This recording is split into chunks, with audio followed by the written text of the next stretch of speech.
है वो cup and handle chart pattern है। ये एक बुलिश पैटर्न होता है। पहले मैं आपको बताता हूँ इसकी फॉर्मिंग कैसे होती है और ये किस तरह से आपको दिखाई देगा। यहाँ से क्या हुआ कि आपको एक जो ये बुलिश पैटर्न है आपको इस तरह से दिखाई देगा। यहाँ पे एक प्राइस एक जगह से रेजिस्टेंस लेके गिरेगा और उसके बाद थोड़ा सा ऊपर आएगा, फिर इस तरीके से वो गिरेगा, ऊपर आएगा, गिरेगा, ऊपर आएगा। इस तरह से एक पैटर्न यहाँ पे चलेगा। ये जो फॉर्मिंग हो रही है ये एक कप की फॉर्मिंग हो रही है इस पैटर्न के अंदर। फिर प्राइस यूँ साइड वेव मूव होगा, फिर उसके बाद प्राइस वापस ऊपर जाना शुरू होगा आहिस्ता आहिस्ता करके। ये आप देख रहे हैं ये एक जो फॉर्मिंग हो रही है कप की फॉर्मिंग हो रही है। फिर प्राइस वापस अपनी जब रेजिस्टेंस पे आएगा वहाँ से लेगा रिजेक्शन, ठीक है। रिजेक्शन लेके फिर ये थोड़ा डाउन साइड जाएगा, फिर अप साइड जाएगा। इस तरीके से ये अपना एक हैंडल बनाएगा। तो इस तरीके से ये आपको पैटर्न दिखाई देगा। अब यहाँ पर अगर मैं दिखाऊँ, ये आपको एक कप जैसी जो है यहाँ पे शेप नज़र आ रही होगी। तो ये जो होता है ये होता है कप। इसका ये जो बना है इसका ये है कप और ये बना है इसका हैंडल। इस तरीके से आपको चार्ट में दिखाई देगा। और अगर यहाँ पे मैं आपको दिखा भी देता हूँ किस तरह से ये आपको शेप नज़र आएगी। ये देखें,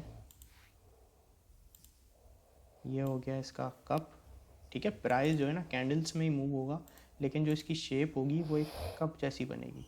और यहाँ पर अगर हम देखें तो ये बन गया इसका हैंडल, ये हो गया इसका हैंडल यहाँ पे। तो इस तरीके से आपको चार्ट पैटर्न दिखाई देगा, ठीक है। ये क्या होगा, आपने इसमें ट्रेड कैसे करना है, ये होगी इसकी एक रेजिस्टेंस लाइन, ठीक है, जिसे हम नेक लाइन बोलेंगे। अब ये जैसे ही यहाँ से प्राइस, जैसे इसके हैंडल इसको रेजिस्टेंस को ब्रेक करता है अप साइड, तो वहाँ पे हम लेंगे अपनी एंट्री लॉन्ग की या स्पॉट में बाइंग करके, ठीक है। ये एक बुलिश पैटर्न होता है।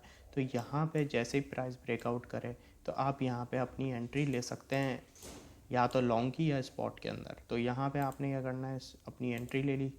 यहाँ पे आपने जो स्टॉप लॉस यूज़ करना है, जिस कैंडल ने रेजिस्टेंस को ब्रेक किया है उस कैंडल से थोड़ा सा नीचे आपका स्टॉप लॉस आ जाएगा।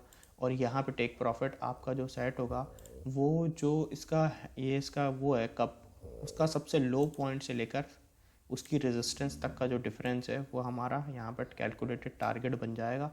तो यहाँ पे ये हमारा कैलकुलेटेड टारगेट बन गया। एक अच्छे रिस्क टू रिवॉर्ड के साथ आप cup and handle chart pattern को ट्रेड कर सकते हैं। इसको मैं आपको एक लाइव चार्ट में भी दिखा देता हूँ।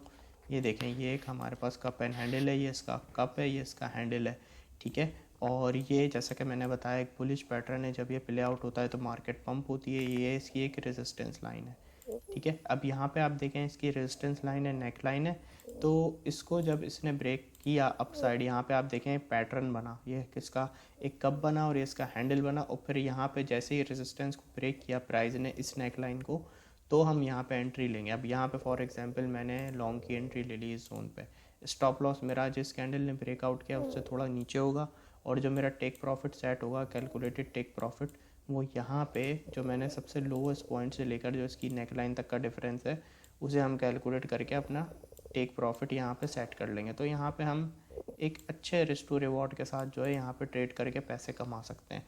तो यहाँ पे हम देखें तो हमारा टारगेट सक्सेसफुली इस जोन पे अचीव हो गया है यहाँ पे। तो इधर हमें अपनी प्रॉफिट बुकिंग करनी है। बाकी जैसा कि मैं आपको बताता हूँ, अगर आप अपने प्रॉफिट को मैक्सिमाइज़ करना चाहते हैं, आपके कैलकुलेटेड टारगेट अचीव हो रहे हैं और वो अचीव हो चुका है, तो फिर उसके बाद अगर और आप चाह रहे हैं कि भाई यहाँ से मैं प्रॉफिट को और आगे लेके जाऊँ, तो उसके लिए आप अपने टेक प्रॉफिट को आगे करते जाएँ और अपने स्टॉप लॉस को भी साथ साथ आगे मूव करते जाएँ, अपने रिस्क को मैनेज करके चलें। तो इस तरीके से आप अपने प्रॉफिट को मैक्सिमाइज़ कर सकेंगे। आई होप आपको आज का हमारा cup and handle chart pattern clear होगा। Thank you so much.